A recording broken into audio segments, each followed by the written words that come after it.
Well, as the one-year anniversary of Hurricane Harvey approaches, there are still quite a few repair jobs on the island that are not complete. For example, the Packery Channel jetties are still severely damaged as a result of the storm. Island Moon publisher Dale Rankin takes a look in this week's Island Report.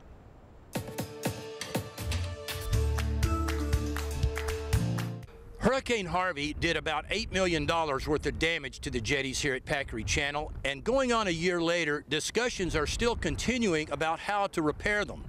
The only thing for certain is that rebuilding them the way they were is not a good idea because it didn't work the first time.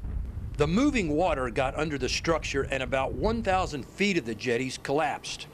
The question is exactly how to alter them to keep it from happening next time. The engineering now, we're getting the preliminary design work done to reconstruct the Packery Channel.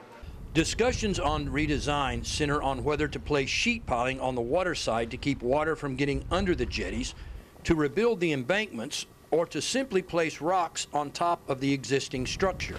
We're also working with FEMA about reimbursement. We're hoping to get a substantial portion of that money back to repair the channel from FEMA. The funding will come either from a tax increment financing zone on the island or rely primarily or even solely on FEMA funds and grants. Whatever the outcome, work will likely not begin until 2019 at the earliest. For 3 News and the Island Moon newspaper, I'm Dale Rankin, and we'll see you on the island.